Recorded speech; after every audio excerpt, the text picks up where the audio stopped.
mais uma meditação antes da ceia.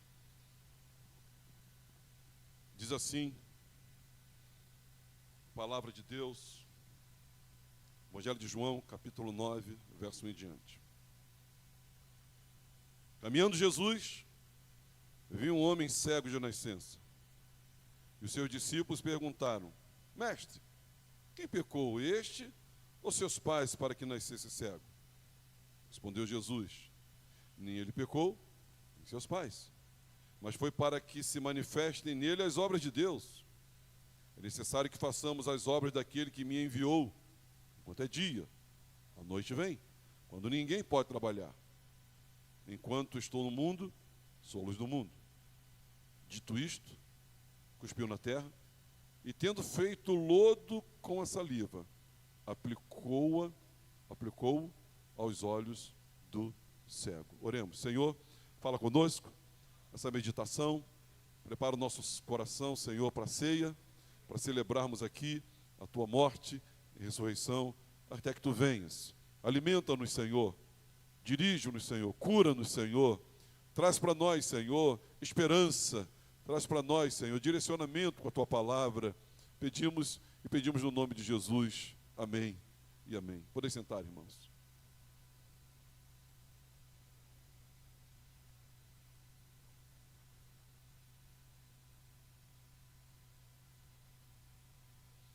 Um texto conhecidíssimo de todos nós, e existem três declarações, três celeumas, três acusações, três declarações que criam um contorno desse texto aqui.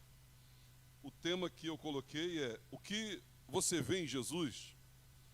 E esse foi o pivô do problema, maior do que a cegueira desse homem que era cego de nascença, pois não viam em Jesus aqueles que com ele estavam quem Jesus era, o que ele fazia e de onde viera.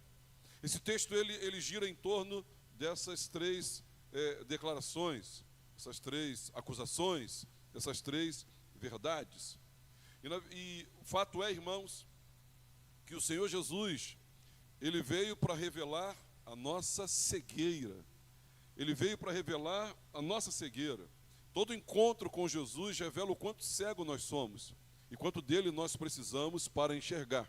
E enxergar Jesus na sua autenticidade, na sua identidade, na sua missão, na pessoa de fato que ele é a melhor coisa que pode acontecer na nossa vida.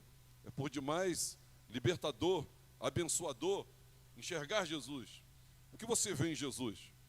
Quando você olha para Jesus, quem você vê? O que você vê?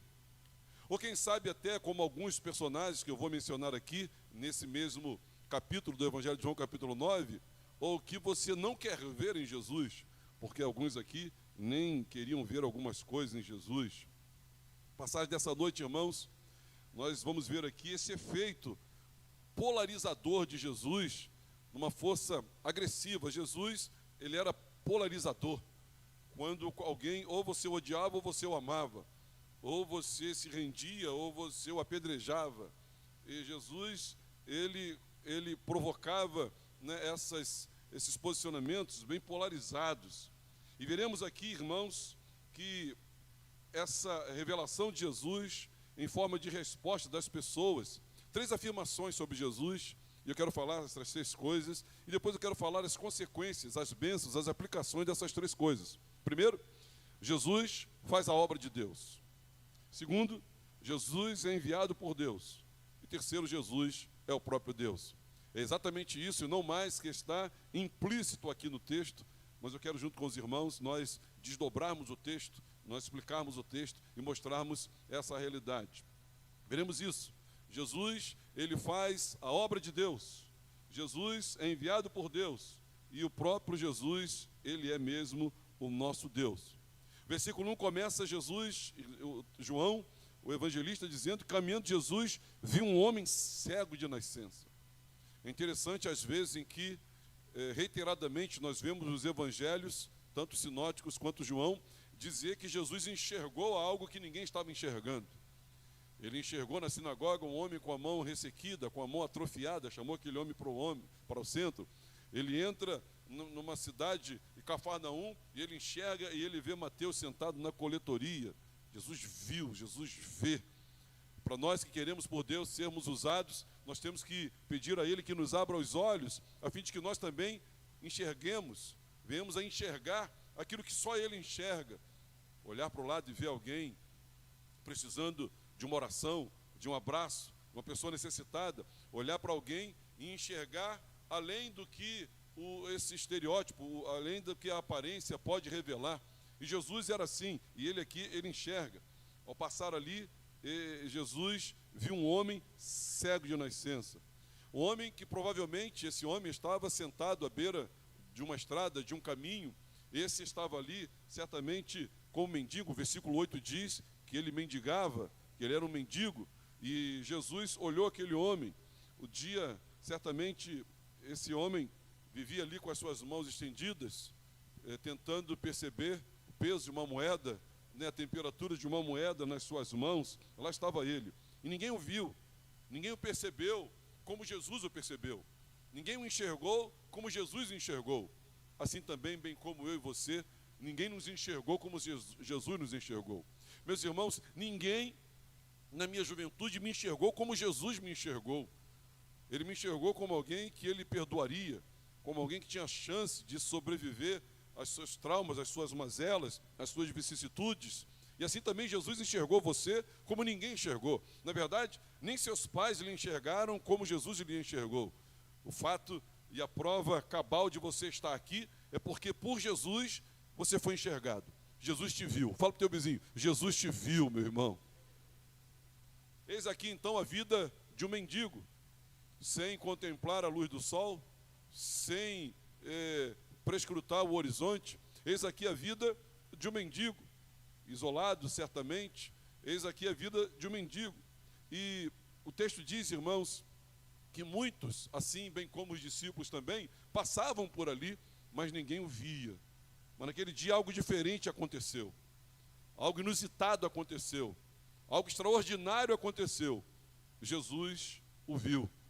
Caminhando Jesus viu um homem cego de nascença. E os seus discípulos perguntaram: mestre, quem pecou? Este ou seus pais para que nascesse cego? O texto deixa claro para nós que Jesus, quem viu? E os discípulos apenas viram que Jesus viu, porque nem os discípulos viram esse homem. Muitas vezes, nem a igreja vê o que Jesus vê. Mas nós precisamos enxergar, irmãos, o que Jesus está enxergando, e enxergar como Jesus enxergava. E Jesus, irmãos, ele sempre, independente de classe social, independente de gravidade de pecado, ele tinha um olhar misericordioso, condescendente, um olhar de compaixão para aqueles que perdidos estavam, para aqueles que viviam os sofrimentos inerentes a essa vida, que nós vivemos nesse mundo que jaz no maligno. Eis aqui esse mendigo, e algo extraordinário aconteceu. Jesus viu o cego e os discípulos viram que Jesus viu. E aqui, irmãos, eles perguntam sobre por que esse homem estava assim. Mestre, quem pecou? Ele ou seus pais? Entendendo eles que todo sofrimento, uma teologia equivocadíssima, que todo sofrimento é consequência do pecado. Todo sofrimento é consequência do pecado, e também que todo sofrimento poderia ser, inclusive, um pecado vivido por outra pessoa, no caso os pais, e esse aqui, o filho, pagando pelo pecado dos pais. Mas nenhuma coisa nem outra. Não foi esse homem que pecou ou seus pais. Jesus responde dizendo: mas para que as obras de Deus se manifestem nele. E esse homem, irmãos, ele foi a obra de Deus se manifestou na vida dele. Talvez ele tenha dito: a obra de Deus em mim é verdade. Primeiro Jesus viu. E Jesus, quando nos vê, ele não é acidental, não é um enxergar, não é uma vista acidental, não. Ele nos vê. Ele nos vê para manifestar as obras de Deus nas nossas vidas. Esse cego também tem a ver comigo e com você, porque também nós éramos cegos para ver Jesus. Nós não enxergávamos Jesus. Hoje o tema da mensagem é: o que você vê em Jesus? E nós não víamos nada em Jesus até que Jesus nos tenha visto. Jesus então nos vê. E Jesus nos vê para manifestar, para operar as obras de Deus em nós. Pense comigo isso.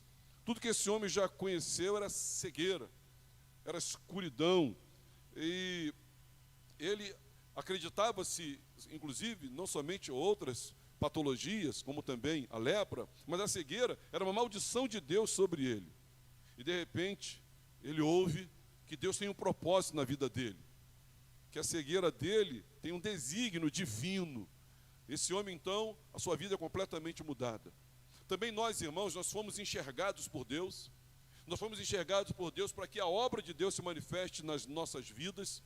E aí, nós olhamos agora para nós e sabemos que o que está acontecendo conosco tem um propósito divino. Deus, irmãos, faz com que tudo coopere para o bem daqueles que o amam. E aqui está esse homem.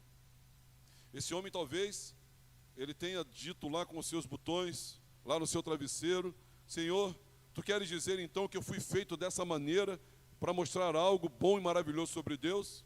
Exatamente. Aquele homem foi feito, esse cego de nascença, do Evangelho de João, capítulo 9, assim Deus permitiu que ele existisse, para que Deus manifestasse nele algo maravilhoso, e revelasse algo grandioso sobre o próprio Deus. Jesus, na pessoa de Jesus, isso acontece. Jesus estava lá, como também Jesus está aqui para fazer isso acontecer. O que nos leva aqui a essa primeira afirmação: Jesus faz a obra de Deus. Você pode repetir? Jesus faz a obra de Deus. Porque a discussão aqui, irmãos, a controvérsia aqui, a celeuma aqui, é de que Jesus não estava fazendo a obra de Deus, que Jesus era um endemoniado, que Jesus era alguém metido a rabino, que estava atrapalhando, né, a instituição judaica estabelecida já há muitos anos. Mas Jesus é aquele que faz a obra de Deus. Jesus se revela sendo aquele que faz as obras de Deus. Eu trabalho, meu Pai trabalha. O que eu faço e falo, eu não faço em mim mesmo, eu falo as obras que Deus me mandou fazer. E eu falo as falas que Deus colocou para eu falar. Jesus, ele faz a obra de Deus. Também aqui, irmãos, no mesmo evangelho, ele vai dizer assim, Evangelho de João 9,4, ele diz: é necessário que façamos as obras daquele que me enviou, enquanto é dia. A noite vem, quando ninguém pode trabalhar. Então, quando ele olha para o cego, falando com os discípulos, ele diz: é necessário que eu faça as obras daquele que me enviou. Ou seja, eu sou o enviado de Deus. Jesus é alguém que Deus enviara para fazer a sua obra. Ele faz a obra de Deus. Nós também, irmãos, Deus nos chamou para fazer a obra de Deus. Tal qual Jesus, nós damos continuidade ao ministério de Jesus. Não o ministério salvífico, vicário, mas o ministério evangelístico, missional. Nós também estamos aqui para isso. Se você consegue ler daí, Efésios capítulo 2, verso 10, dá para ler em alta voz? Pois somos feitura dele, criados em Cristo Jesus para boas obras, as quais Deus de antemão preparou para que andássemos nelas. Você sabe que obras são essas? Deus pode estar chamando você, que Deus chamou você. Esse versículo é riquíssimo. Eu podia pregá-lo somente ele hoje aqui, mas deixa eu dar uma olhada superficial apenas nesse verso. E o texto está dizendo: pois somos feitura dele. Nós somos formados pelo Pai, transformados pelo Filho, para operarmos as obras que ele preparou para a sua glória. Já estão preparadas. O texto diz: pois fomos feitura dele, em primeiro lugar, ou seja, nós fomos formados pelo Pai, criados em Cristo Jesus, transformados em Cristo Jesus, para as boas obras, as quais Deus de antemão, ou seja, preparou antes. Deus já preparou antes coisas para você fazer, como alguém que por Deus é enviado para fazer as obras dele. Nós, como igreja, estamos aqui para fazer a obra de Deus. E a obra de Deus, irmãos, é exatamente essa também, de nós fazemos aquilo que Deus já preparou. Nós não vamos inventar nada. Há coisas que Deus já preparou lá fora para nós fazermos. Há pessoas lá fora que Deus já preparou para nós anunciarmos a Jesus, estão só esperando alguém que anuncie. Há pessoas lá fora esperando para serem curadas, esperando apenas alguém que ore por elas. Há pessoas lá fora para serem consoladas, esperando apenas alguém que vá até elas e console. Mas o Espírito Santo já preparou essa obra, já preparou esse campo, ele já preparou esses corações. Você crê nisso? Isso é uma verdade que esse verso dá para nós. Esse verso, Efésios 2:10, é riquíssimo. Esse cego, ele lidou com 4 grupos, com 3 grupos, melhor dizendo. Ele lidou com 3 grupos. Esse cego lidou com os vizinhos, esse cego lidou com os fariseus, e esse cego lidou com os pais. E veja, era um cego de nascença, jamais havia sido curado um cego de nascença em toda a história, tanto do velho quanto do novo, tanto nos tempos dos apóstolos quanto nos tempos dos profetas. Jamais um cego havia. E dos versos 8 a 13, se você reparar na sua Bíblia, nós lemos de 1 a 6, dos versos 8 a 13, ele está lidando com os vizinhos. Vamos dar uma olhada nos versos 8 a 13?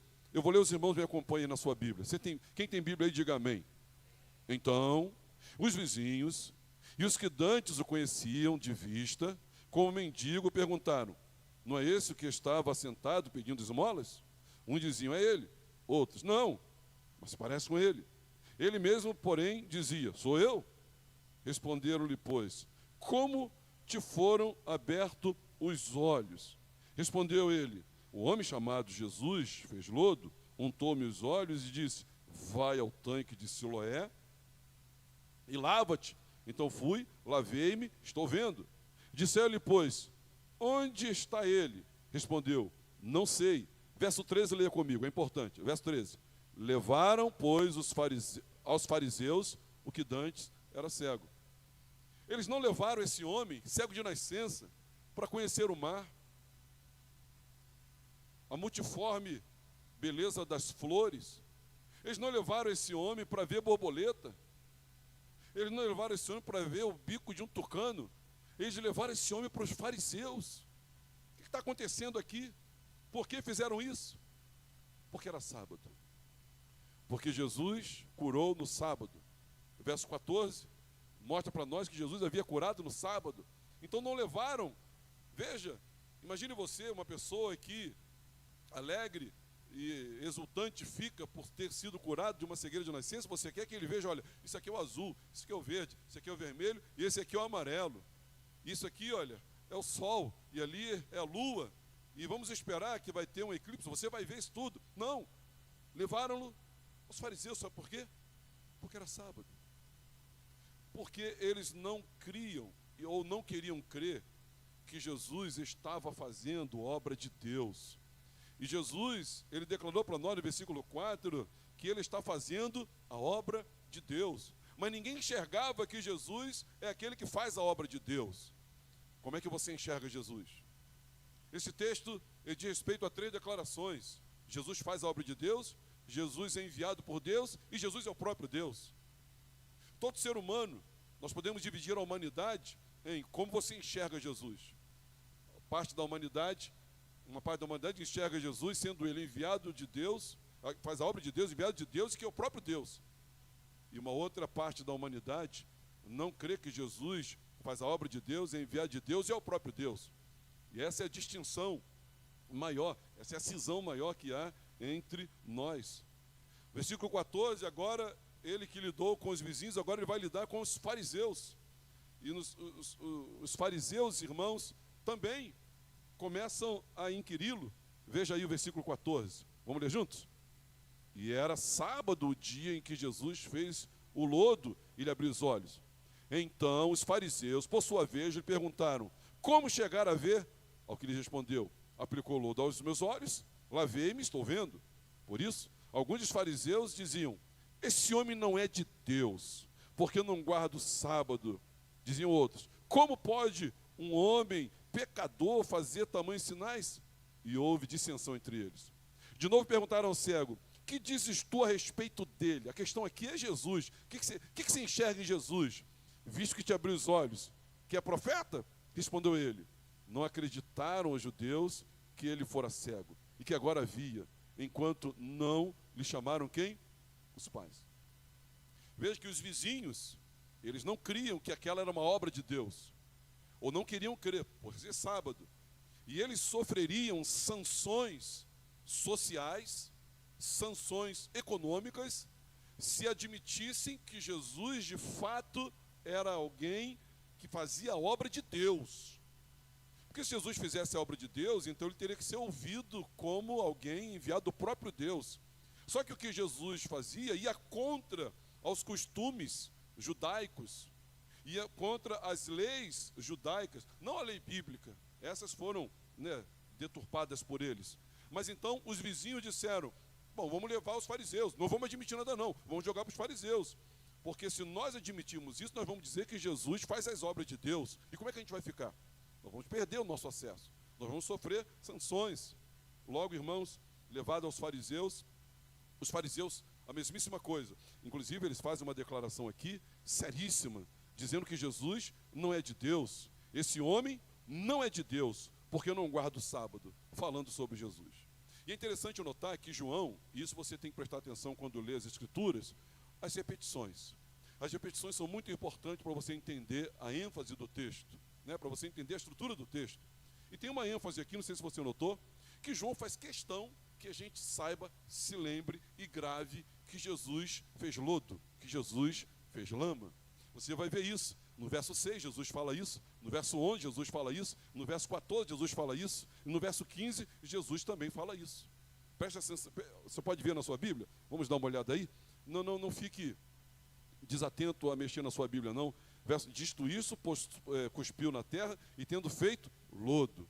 Versículo 11, a mesmíssima coisa. Ele diz, respondeu o homem chamado Jesus, untou-me, fez lodo, untou-me nos olhos. E o 14, também, e era sábado, um dia que fez lodo.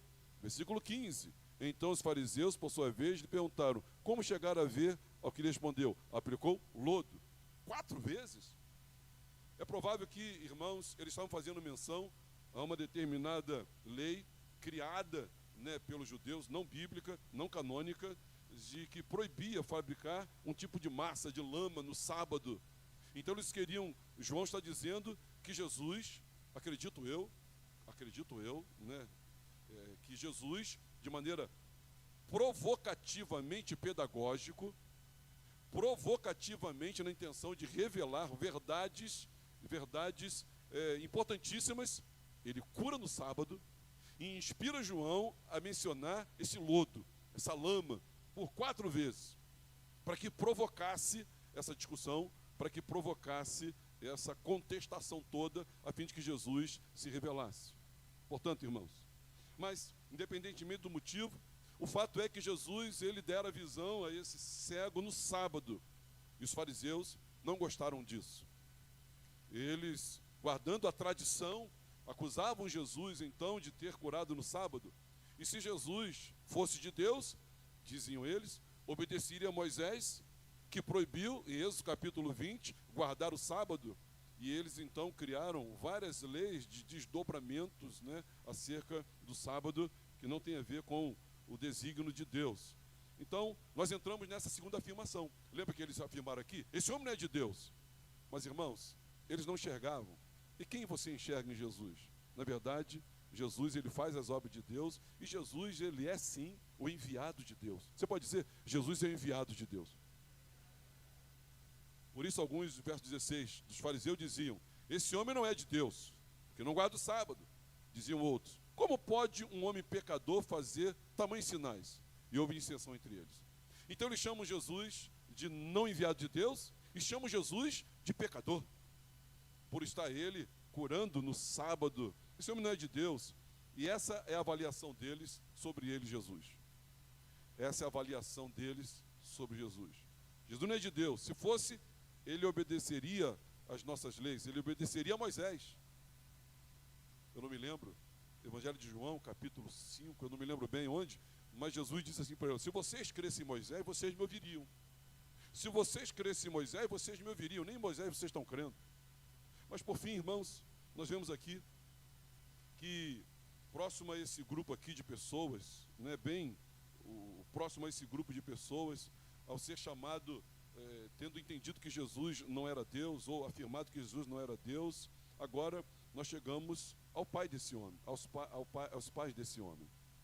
Estavam por ali, bem próximo, e ali eles se colocam também na defensiva. Eles se colocam também na defensiva. Olha o que ele diz no versículo 20. Vamos ler, por favor, o verso 20. Quem é que pode ler comigo aí? Então, lê comigo. Então, os pais responderam: sabemos que este é nosso filho, que nasceu cego. 21. Mas não sabemos como vê agora, ou quem lhe abriu os olhos também. Não sabemos. Perguntai a ele: idade tem, falará de si mesmo. Mas eles mentiram. Versículo 21 mostra que eles mentiram. Vamos ler o 21. Isso disseram seus pais, porque estavam com medo dos judeus, pelo que, irmãos? Pois estes já haviam assentado que, se alguém confessasse ser Jesus, o Cristo, fosse expulso da sinagoga. Então, o que nós percebemos aqui? Nós percebemos, irmãos, ele dizendo: ele é nosso filho, nasceu cego, mas agora vê, não sabemos por quê. Eles mentiram. Agora, não é estranho para você? Imagine você, pai de um filho cego. Agora alguém resgatou o seu filho, né, de uma vida inteira de cegueira, e ainda assim eles não sabem quem curou o filho? Estranho isso. Eles simplesmente não pensaram em perguntar ao filho, investigar quem é esse homem, até para agradecê-lo, até para recompensá-lo. Mas eles, irmãos, assim não fizeram. Eles diziam aos fariseus: nós não sabemos. É melhor você perguntar a ele: nós não queremos nos comprometer. Os vizinhos não enxergam em Jesus o que nós enxergamos e o que o cego veio a enxergar. Os fariseus não enxergavam e nem queriam enxergar em Jesus o que nós enxergamos, o cego veio a enxergar. E também os pais do cego também não enxergaram em Jesus o que o cego mais tarde veio a enxergar e o que eu e você hoje já enxergamos. Eles, irmãos, eles mentiram, se preocupavam mais com a sua condição social. Então, o que se dá aqui, irmãos? O que se dá aqui é que Jesus está respondendo a 3 grandes perguntas que se dão nesse texto aqui de Evangelho de João, capítulo 9, nos seus 41 versos. A primeira declaração é que Jesus está fazendo as obras de Deus. A segunda declaração é que Jesus é sim enviado por Deus. Esse homem, irmãos, esse cego, agora ele se vê traído, abandonado, preterido por essas 3 classes com quem ele tinha algum tipo de contato. Seus vizinhos já não o querem mais, transferem para os fariseus muito menos querem sumir com ele, e os pais, todos cegos, não veem Deus no rosto de Jesus. Somente esse homem que nascera cego. Agora esse chamado ex-cego, agora ele é um ex-cego, fora curado, agora ele enxerga, mas ele está sozinho, ele está preterido, ele está numa espécie de exílio. Os pais não querem muito contato, não querem ser vistos, e não querem afirmar que foi Jesus que fez aquilo. Os vizinhos muito menos. Os fariseus querem acabar com ele, desaparecer com ele. Mas aí, irmãos, nós chegamos ao versículo 35, e eu quero que você leia ele comigo. Versículo 35, vamos ler juntos, verso 35. Ouvindo Jesus que o tinham expulsado, encontrando, lhe perguntou: crês tu no Filho do Homem? Verso 36, vamos ler? Ele respondeu e disse: quem é, Senhor, para que eu nele creia? 37, e Jesus lhe disse: já o tenho visto, e é eu que falo contigo. Então afirmou ele: creio, Senhor, e o adorou. Meus irmãos, nem anjo ousa receber a adoração de ninguém. Um anjo verdadeiro jamais se permite ser adorado. Nenhum homem se permite, de bom senso, se permite ser adorado. Somente o Senhor é digno de adoração. Se qualquer ser, qualquer criatura, qualquer pessoa, qualquer entidade, qualquer instituição requerer de você adoração, você tem que responder o que respondeu Jesus no Evangelho de Mateus, capítulo 4. Ao Senhor teu Deus adorarás e só a Ele dará culto. Esse homem se dobra porque ele reconhece que o próprio Jesus é Deus. O próprio Jesus é Deus. Mas Jesus não, irmãos. Jesus não deixa só. Jesus vai até ele. E esse homem adora Jesus. E ele disse: eu creio, Senhor. E Jesus foi adorado por ele. Ele adorou Jesus.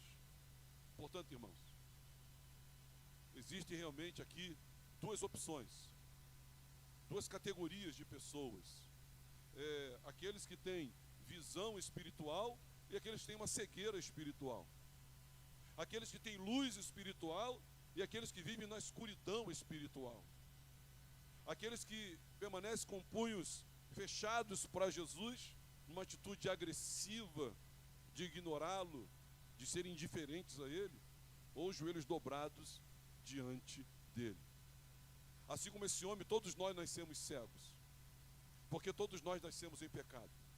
Mas o Senhor, irmãos, na sua misericórdia, um dia nos enxergou, veio até nós e curou-nos da nossa cegueira. E ao sermos curados, a primeira coisa que a gente vê é o próprio Deus, assim como esse jovem, assim como esse cego. Quando for curado, o primeiro que ele encontra é Jesus. Mas a revelação aqui, ela é progressiva. Tudo bem, talvez você tenha chegado aqui e não entenda bem algumas coisas. Fique tranquilo, fique calmo. A revelação aqui foi progressiva. Primeiro ele começa chamando Jesus de homem, depois ele chama de profeta, e depois ele reconhece Jesus como sendo o próprio Deus, e ele adora a esse Deus maravilhoso. Então, meus irmãos, eu quero dizer para você, e a sentença que eu tenho antes de algumas aplicações é: se você foi visto por Jesus e tocado por ele, porque Jesus tocou nesse homem, tendo feito lodo, tendo feito lama por 4 vezes, dito isso, untou aos olhos, e esse homem fora curado. Então, se você foi visto por Jesus e tocado por ele, você então pode se juntar a esse cego do Evangelho de João, capítulo 9, e declarar em alta voz e em bom som: Jesus é aquele que faz a obra de Deus, Jesus é enviado de Deus e Jesus é o próprio Deus. Você pode repetir isso comigo? Jesus faz a obra de Deus, Jesus é enviado por Deus, Jesus, próprio Jesus é Deus. Valorize a sua visão. Se você enxerga, valorize a sua visão. Se você tem olhos espirituais, valorize isso. Porque o que essa visão trouxe para a vida desse homem e o que essa visão trouxe para a sua vida? E é sobre isso que nós vamos hoje aqui afirmar a nossa aliança em Cristo Jesus e nos alegrar e comemorar isso na ceia. Em primeiro lugar, irmãos, nós, enquanto não vistos por Jesus, não enxergados por Jesus, não tocados por Jesus, não curados por Jesus, nós tínhamos uma necessidade de propósito e de sentido que só Ele poderia resolver. E Jesus afirma que o homem nasceu cego para que nele se manifestem as obras de Deus. O que quer dizer isso, pastor? Isso confronta a ideia, irmãos, de sofrimento sem sentido. Isso confronta a ideia de sofrimento sem razão e oferece uma visão diferenciada de propósito, mesmo nas circunstâncias mais difíceis. Eu não sei quais são as lutas que você está atravessando. Eu não sei quais são as dores que você tem vivenciado. Mas eu quero dizer para você, assim como para esse homem, olha, o que está acontecendo na sua vida é para que a glória de Deus se manifeste na sua vida, na sua história. É para que o nome dele seja exaltado e glorificado. É para que através disso você o conheça melhor e outras tantas vidas reconheçam que Deus está vivo e vivo agindo na sua e na minha vida também. Pois foi assim na vida desse homem e é assim na minha e na sua também. Todos nós, irmãos, temos necessidade de cura e restauração, porque a vida nos aleja, a vida nos entorta, a vida, meus irmãos, ela traz cicatrizes, ela traz traumas, olha, marcantes. Mas Jesus, irmãos, ele veio para curar esse homem fisicamente, mas a cura física aqui representa esperança de transformação, não somente física, mas também espiritual. Jesus curou esse homem fisicamente, a fim de que ele fosse curado espiritualmente. E o que Jesus quer fazer na sua vida, ele não quer apenas curar você fisicamente, ele quer curar você espiritualmente.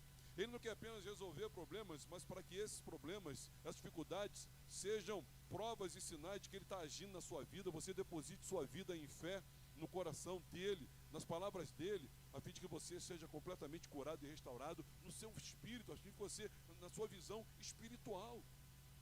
Hoje muitas pessoas buscam cura dos seus traumas, suas doenças, suas patologias, das suas feridas da alma. O texto mostra, irmãos, que isso é possível. É possível o Senhor curar você. Nós somos seres de corpo, alma, espírito. E a proposta de Deus, irmãos, é uma restauração integral. Na ressurreição, nosso corpo será ressuscitado. A ressurreição é uma realidade. Mas ele também tem um propósito com o nosso coração, com a nossa alma, com os nossos sentimentos. E Deus, ele quer restaurar você, assim como aconteceu na vida desse homem aqui. Também, irmãos, esse homem vivia como cego. A convivência dele estava comprometida. E todos nós temos necessidade. Nós somos seres sociais, sociáveis. E nós temos necessidade de inclusão, necessidade de dignidade. Esse homem não possuía isso. Mas quando visto por Jesus, tocado por Jesus, sua vida mudou. E ele tem mudança para você. Ele tem mudança para mim e para todos nós. O texto diz, irmãos, que esse homem era marginalizado. Era mendigo. Ele não circulava nas suas relações normais. O versículo 14 deixa claro. Ele participava de uma casta. Ele participava de uma classe de mendigos. Ele não participava de uma classe que vivia uma vida modestamente normal, tranquila, não. Ignorado. Jesus o vê. Jesus o toca. E Jesus o valoriza. Jesus toca em quem ninguém toca. Jesus vê quem ninguém vê. E Jesus valoriza quem ninguém valoriza. Portanto, eu não sei o valor que você reputa a si mesmo. Eu não sei o valor que você dá a si mesmo. Talvez você tenha chegado aqui se sentindo com menos valia, se sentindo o pior dos piores. Mas eu quero dizer que os olhos do Senhor, Ele a tudo vê, e Ele está olhando para você nesse momento. Ele não só está olhando, mas Ele está vendo você, e Ele quer tocar em você, Ele quer restaurar você, e Ele quer mostrar que para Ele você tem valor. Meus irmãos, e Ele nos inclui, e Ele nos resgata dignidade. Nós estamos vivendo hoje em tempo de exclusão social, e o texto reafirma isso, que ninguém fica invisível aos olhos de Deus. Ninguém está invisível aos olhos de Deus. Na pirâmide, irmãos, de poder socioeconômico, esse homem estava lá abaixo da pirâmide, ou nem estava na pirâmide, mas Jesus o vê. E eu quero dizer, eu não sei o que você fez, eu não sei o que você é, eu não sei como você se enxerga no espelho, mas eu quero dizer em nome de Jesus, que o Senhor, Ele viu você. Não é por acaso que você está hoje numa casa de oração, ouvindo o Evangelho, ouvindo a exposição do Evangelho de João, capítulo 9, do versículo 1 ao versículo 41, é porque Jesus viu você, e hoje Ele quer tocar em você, e Ele quer reintegrar você, incluir você, e restaurar a sua dignidade de filho de Deus, amado na eternidade pelo próprio Senhor. Eu creio nisso, irmãos. As consequências disso, os desdobramentos disso, ainda temos mais. Nós temos, irmãos, necessidade de verdade e clareza espiritual.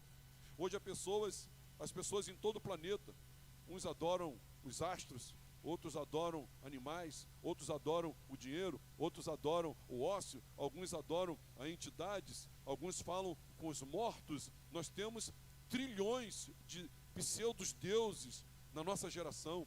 Nós temos trilhões de deuses, meus irmãos, que são invocados, trilhões de deuses. Mas, irmãos, Jesus, Ele sacia a nossa necessidade de verdade e clareza espiritual. Porque esse cego, além de recuperar a sua visão física, irmãos, mais do que isso, essa recuperação da visão física é o meio pelo qual Deus estava agindo para que ele passasse a enxergar espiritualmente. Eu quero dizer para você, quem aqui já foi abençoado em alguma área da sua vida? Levante a sua mão e diga glória a Deus.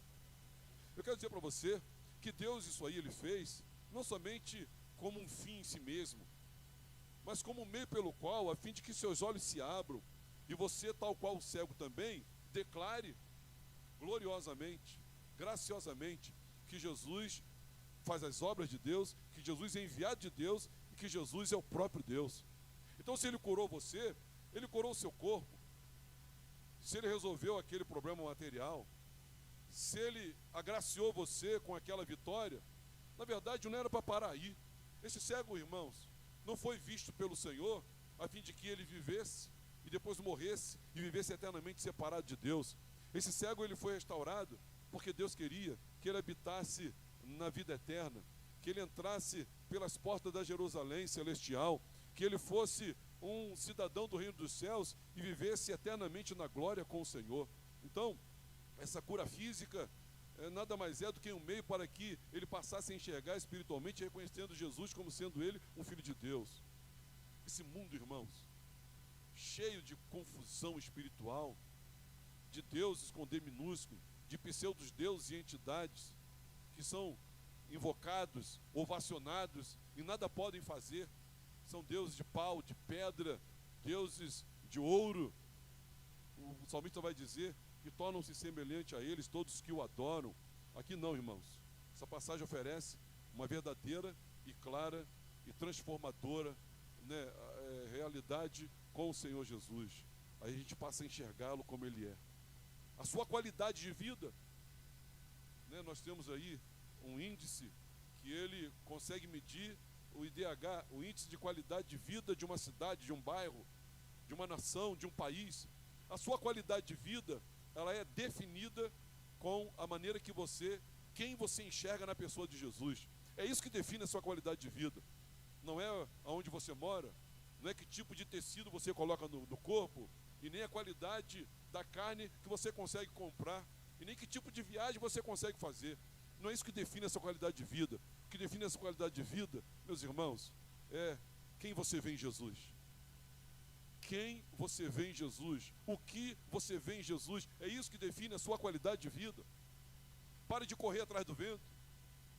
Parecemos como cachorros, correndo atrás do rabo, pensando que algum êxito nós vamos ter, e pensando que a nossa vida vai melhorar. Não, meus irmãos. A nossa vida só melhora quando visto nós somos pelo Senhor, quando tocado nós somos pelo Senhor, e quando curados da nossa cegueira espiritual nós somos pelo Senhor Jesus, e nós passamos a enxergá-lo.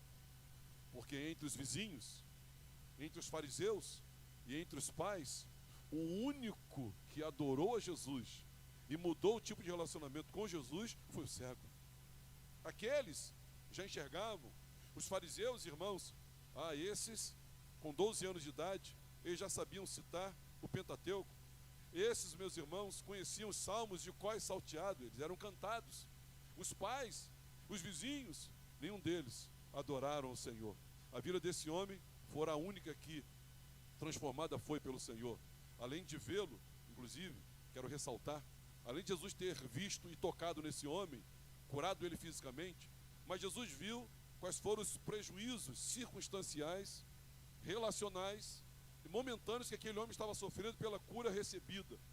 Ainda assim, Jesus misericordiosamente volta a se encontrar com o homem e diz assim: você crê no único Deus verdadeiro? Ele diz: eu quero ver, é esse que fala contigo. E ele adora. E Jesus ainda trata das repercussões, irmãos, dessa cura, dessa transformação ou dessa conversão que esse homem aqui sofreu, por assim dizer, no sentido do seu benefício. Por último lugar, irmãos, o que esse homem conquistou é a melhor coisa que um ser humano pode conquistar. À luz do que temos conversado aqui, pense você comigo. O que esse homem conquistou, o que esse homem conseguiu, pela graça de Deus, pela misericórdia de Deus, o que ele conseguiu, meus irmãos, é o que todo ser humano precisa, é o que eu mais desejo para aqueles que eu tanto amo. Esse homem, irmãos, ele sanou, ele supriu, ou Jesus supriu, Jesus sanou, Jesus resolveu a maior necessidade do ser humano. Desde que do jardim foram expulsos nossos pais, Adão e Eva, a maior necessidade do ser humano é a conexão com o divino, é a conexão com o próprio Deus, e esse homem conseguiu isso. Jesus não apenas cura, mas vai atrás do homem quando ele é rejeitado. E a gente vê aqui um Deus que busca relacionamento, um Deus que não abandona e que deseja intimidade com o ser humano. E esse homem, então, ele se reconecta ao único, suficiente, Criador, verdadeiro Deus, Senhor dos senhores, Rei dos reis. Ele se reconecta. Quando ele adora Jesus, ele se reconecta com o Pai. E aí, irmãos, não existe absolutamente nada mais feliz. Não existe absolutamente nada mais valioso, Não existe nada que tenha custado tão caro para Deus. E não existe nada que seja mais importante para o indivíduo do que a reconexão com o divino, com a reconexão com o único e verdadeiro Deus. E isso só pode acontecer, como eu disse pela manhã, pregando 2 Coríntios, capítulo 5, versículo 18, 19 e 20, é essa conexão com o Senhor, em Deus, através de Jesus Cristo. E ali ele se reconecta. Esse texto, irmãos, é demais para nós. Esse texto, ele é riquíssimo para mim, ele é riquíssimo para você também. Queria que você lesse comigo, Jesus falando com esse homem acerca disso. Então, ele quando se reconecta com o Senhor, versículo 36, ou melhor, versículo 35. Ouvindo Jesus que o tinham expulsado, encontrando, lhe perguntou: crês tu no Filho do Homem? Ou seja, crês tu no Filho de Deus, enviado pelo próprio Deus? Ele respondeu e disse: quem é, Senhor, para que eu creia nele? E Jesus lhe disse: já o tem visto, e é o quem fala contigo. 38, vamos ler o 38? Então, afirmou ele: creio, Senhor, e o adorou. Pela graça de Deus, ele disse: eu creio. Eu creio que Jesus faz as obras de Deus. É o que ele estava dizendo aqui nas entrelinhas. Eu creio que Jesus é o enviado de Deus. E eu creio que Jesus é o próprio Deus. E Jesus disse: sou eu que falo contigo. E ele disse: então eu creio em ti. E ele pegou o rosto dele, foi lá aos pés, colocou a cara no pó e adorou o Senhor. E se reconectou com Deus. A criatura se reconectando com o Criador. Mediado pela pessoa de Jesus Cristo. Esse homem, esse ex-cego, agora se torna o homem mais feliz da face da terra. O homem que tem a melhor qualidade de vida. Não duvide disso. O homem, ou mais um dos homens mais bem-aventurados que pode existir. Qual é, pastor? É aquele que se reconecta com Deus através de Jesus Cristo, crendo que Jesus está fazendo, fez e fará a obra de Deus. Ele é o enviado de Deus, ele já veio e ele voltará, crendo que Jesus é o próprio Deus, o Verbo encarnado, aquele que se fez carne, habitou entre nós, cheio de graça e de verdade. Ele olhou e ele viu tudo isso em Jesus. E a minha pergunta nessa noite é: pergunte para o seu vizinho, o que você vê em Jesus? O que você vê em Jesus? Quem você vê em Jesus? O que você vê em Jesus? Se você por ele foi visto, você pode o ver. Se você por ele foi tocado, então você foi restaurado, sua visão foi restaurada.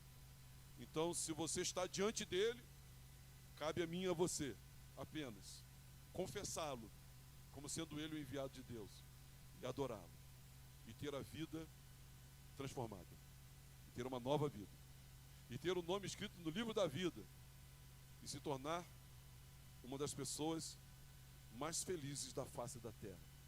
Porque a terra está dividida assim: pessoas que veem em Jesus um nada, um filósofo, um poeta, um comunista, ou um hippie, já se disse até. Mas Jesus é bem mais importante quando se sabe do seu grande amor. Ele, irmãos, é o amor de Deus revelado. Ah, irmãos, eu amo a Deus e eu amo os irmãos. Eu amo a minha família. E o que eu mais quero para a vida dos meus netos é que eles sejam vistos por Jesus, sejam tocados por Jesus. E quando eles abrirem os olhos espirituais, eles olhem para Jesus e digam: Jesus Cristo. O nome dele foi colocado acima de todo nome, para que o nome de Jesus se dobre todo o joelho e toda língua confesse que Jesus Cristo é o Senhor, para a glória de Deus Pai. E ele voltará. Os mortos ressuscitarão primeiro, depois os vivos serão arrebatados, e nós viveremos com ele num novo céu e numa nova terra, eternamente. Amém. Meus irmãos, a minha intenção nessa noite é de que nós oremos dizendo: Senhor, olha para nós, toque em nós, Senhor, Toca em nós, Senhor, e dá-nos visão espiritual de quem Tu és, para que nós vivamos impactados, maravilhados, boquiabertos, estupefatos, constrangidos diante dessa visão do Filho de Deus, que nos amou e se entregou por nós na cruz do Calvário. E o povo de Deus diga amém.